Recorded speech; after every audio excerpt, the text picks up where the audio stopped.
Կոռուպցիոնն էլ հաստատել է, որ նախագահ Ռոբերտ Քոչարյանը եւ նրա որդին Սեդրակ Քոչարյանը ձերբակալվել են։ Հիմա խոզարկությունն է Լևոն Քոչարյանի բնակարանում։ Դուք եւս այս ամենը կապում եք 3 ազգային ժողովում տեղի ունեցած Լևոն Քոչարյանի եւ Նիկոլ Փաշինյանի միջև բանավեճի հետ, այդ թվում նաեւ Քոչարյանի հարցопատասխանի ժամանակ ուղիղ հրահանգ եղավ, որ պետք է ունեզրկել Ռոբերտ Քոչարյանին։ Չէ, ամեն ինչ այնքան ակնհայտ է, որ ամբողջ Հայաստանի Հանրապետությունն է, բոլորն են տեսել, երբ ազգային ժողովի թիմի քաղաքական ամբիոնից երկրի վարչապետը ուղիղ հրաման տվեց իրավապահներին, որպեսզի քրեական գործեր կարեն, որպեսզի ահաբեկեն բռնաճնշումներ իրականացնեն Ռոբերտ Քոչարյանի ընտանիքի, Ռոբերտ Քոչարյանի մերձավորների նկատմամբ այսօր առավոտ ժամի 7-ից երեկվա վարչապետի ասացի ապացույցն է, ուրիշ ոչ մի բան։ Բնականաբար քաղաքական հետապնդում է այլ որակում այստեղ տալը, պարզապես սխալ կլինի։ Իսկ թե քրեական գործի ինչ մանրամասներ կա, ես ինքս չեմ կարող ասել եւ եթե փաստաբաններ Փաշինյանն էսվել էր Լևոն Քոչարյանի։ Ասում է ունեզրկման մասին եւ այս բանին էլ Toyota-յում, Ռեգոմեշում, Orange Fitness-ում շարունակվում են այսպես գործողություններ, հնարավոր համարում եք ծառայականացման սցենարով, այսինքն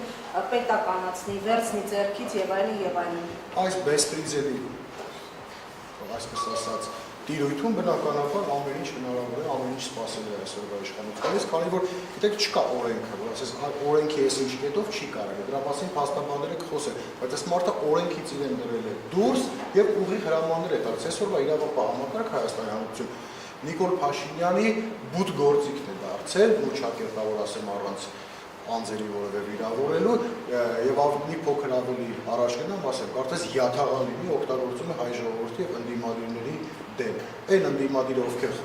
ովքեր սուր խոսքով հանդես են գալիս, դա ականջահաճոչ է Նիկոլ Փաշինյանի եւ քաղաքացիական պայմանագիր, անմիջապես թիրախավորում են, անմիջապես բռնաճնշումների են ենթարկում եւ այս ամենը դրա հենց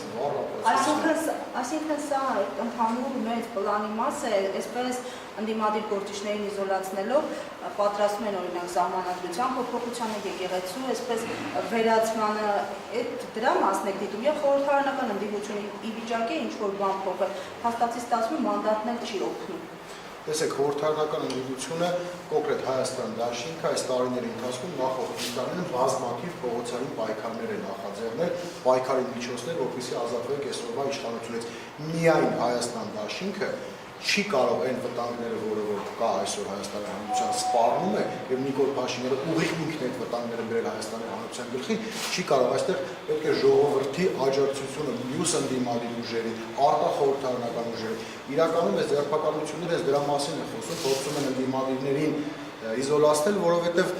3 կառավարության ծրագիրը եւ Նիկոլ Փաշինյանը ներկայացրեց, մենք հասկացանք մի բան, դա կառավարության ծրագիր չէ, դա Հայաստանի Հանրապետության մեր պատկերացրած Հայաստանի Հանրապետության կարելի ասել մահախոսականն էր։ Պարոն Խաչատրյան, տեսեք, Նիկոլ Փաշինյանը ասում է, ձեր հայրը 10 տարի է իշխանության եղել, ես 8 տարի եմ իշխանության, այդ ոնց է ստացվել, դուք միլիոնատեր եք, ես միլիոնատեր չեմ։ Հիմա եթե օրինակ Ռոբերտ Քոչարյանը, Լևոն Քոչարյանը աշխատավարձով ապրող մարդիկ են, որտեղից նրանց կարողություն։ Նիկոլ Փաշինյանը միլիոնատեր է, թե միլիարդատեր է, դա կարծում եմ իշխանապողությունից հետո է պարզվելու, այսօր հնարավոր է ինչ-որ բան պարզվելու, իհարկե ոչ, ամբողջ իրավական համակարգը, ԱԱԾ, քննչական, ոստիկանություն ամբողջը իրենց սեփական կառույցներն են դարձել։ Հայտարարակի լրացումը տեսնում եք ունեցվածքը։ Գիտեք, հայտարարակի լրացից իրական ունեցվածքը կարծում եմ հնարավոր չէ դա պարզվի իշխանապողությունից հետո, ինչպես կպարզվի շատ այլ մարդկանց, շատ այլ դեպքեր, թե ինչպես եղավ, որ Հայաստանի Հանրապետությունը այս տարիների ընթացքում հայտնվեց այսօր։ Բայց որտեղից Քոչարյաններին այսօր։ Ես կարծում եմ դա հայտարարում լրացված է, բազմաթիվ անգամ Քոչարյանը դրա մասին խոսել է, ես ինքս մանրամասնությունները չեմ կարող ասել, դրա մասին խոսել եմ, որտեղից եւ ինչեւ քրեական գործեր հարուցված, կարծեմ Պարոն Խաչատրյան, եւ միջազգային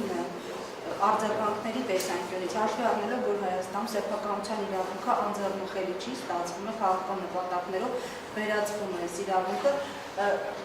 Հայաստանի ներդրումների ապագան ինչպիսին է այս ամեն ինչի ֆոնին։ Բնականաբար մշուշոտ է, որովհետեւ ոչ մի լուրջ ներդրող չի ուզենալու այդպիսի ներդրում կատարել, որտեղ սեփականության իրավունքը պաշտպանված չէ, ավելի կոնկրետ թիրախավորված է երկրի իշխանությունների, երկրի վարչապետի կողմից, սպասել, որ այս երկրում կլինեն լուրջ ներդրումներ, ինչ-որ ներդրումային գրավիչ միջավայր է ստեղծվելու, բնականաբար այդպես չի լինելու։ Ես կարծում եմ, որ այս բռնաճնշումները մեծ ազդեցություն ունենալու։ Շնորհակալություն։